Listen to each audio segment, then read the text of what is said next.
सभी को राम राम। मेरे प्रिंसिपल मैसेज में आपका हार्दिक स्वागत और अभिनंदन है। हम अक्सर देखते हैं कि अधिकतर स्टूडेंट्स वर्ष के आरंभ में ही या परीक्षा से कुछ समय पहले अपने लिए टाइम टेबल बनाते हैं, जिसमें 8 से 10 घंटे पढ़ना, हर विषय को प्रॉपर टाइम देना, रिवीजन करना एक्सेट्रा। परंतु कुछ दिनों बाद ही अधिकतर स्टूडेंट उस बनाए हुए टाइम टेबल पर अमल नहीं कर पाते। वो टाइम टेबल जो है हवा में उड़ जाता है। अब प्रश्न ये उठता है कि इसके मुख्य कारण क्या है। मैं अपने 34 वर्षों के शिक्षण के अनुभव के आधार पर कह सकता हूं कि इसके लिए निम्नलिखित कार्य हो सकते हैं। नंबर 1, बहुत बड़े लक्ष्य बना लेना। हम 8 से 10 घंटे लगातार पढ़ने का टाइम टेबल बनाते हैं।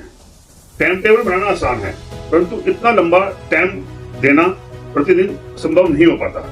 इसलिए हमारा टाइम टेबल जो है वो अमल नहीं हो पाता। टाइम टेबल बनाते हुए छोटे छोटे समय को निर्धारित कीजिए, तो आपका टाइम टेबल जो है अधिक इफेक्टिव होगा।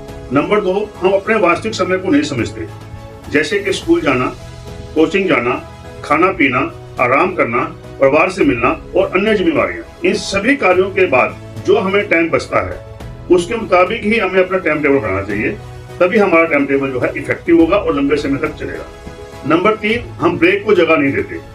लगातार कई घंटे पढ़ना हमेशा लाभदायक नहीं होता।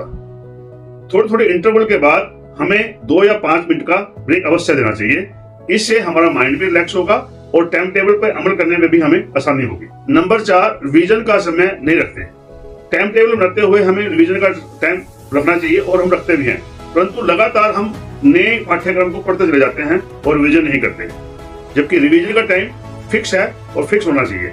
रिवीजन के टाइम को फिक्स कीजिए और इससे आपका टाइम टेबल इफेक्टिव होगा। नंबर 5, अगर एक दिन खराब हो गया तो हम पूरे टाइम टेबल को छोड़ देते हैं। अक्सर देखा गया है कई बार कुछ कारणों से हमारे 1 या 2 दिन खराब हो जाते हैं, उसके बाद हम पूरे टाइम टेबल को छोड़ देते हैं। ऐसा नहीं है कि अगर हमारा एक दिन खराब हो गया तो हमारी पूरी मेहनत खराब होगी। अगर किसी दिन आप 2 घंटे की बजाय 1 घंटा पढ़ पाए हो तो कोई बात नहीं, अगले दिन आप उस समय को कवर कीजिए। मैं आपको एक प्रिंसिपल फॉर्मूला देता हूँ। आप टाइम टेबल परफेक्ट मत बनाइए, प्रैक्टिकल बनाइए। फॉर एग्जाम्पल, आप डिसाइड कीजिए कि मैंने आज 2 चैप्टर मैथ के करने हैं, 1 चैप्टर साइंस का रिवाइज करना है, 20 क्वेश्चन एक्स्ट्रा नहीं करने। यदि उस दिन आपके तीनों लक्ष्य पूरे हो जाते हैं तो समझिए कि आपका दिन सार्थक रहा। मेरा आज का संदेश, आप टाइम टेबल ऐसा मत बनाइए जिसे देख के आप खुश हो। टाइम टेबल ऐसा बनाइए जिसको आप हमेशा अमल में ला सकें, जो टाइम टेबल आपका रेगुलर चलता चले। एक बात याद रखिए, consistency is more important than perfection. आज ही रात को सोने से पहले 3 मुख्य लक्ष्य निर्धारित कीजिए, 3 मेन चैप्टर्स का डिसाइड कीजिए और कल सुबह उठते ही उस पर काम कीजिए। आप देखिए कि अगर मेरे बताए हुए ऊपर की बातों पर आप अमल करेंगे तो आपका टाइम टेबल बहुत इफेक्टिव होगा और आपको अपने लक्ष्य में सफलता अवश्य मिलेगी। मेरे इस संदेश को अपने अधिक से अधिक दोस्तों के साथ शेयर कीजिए।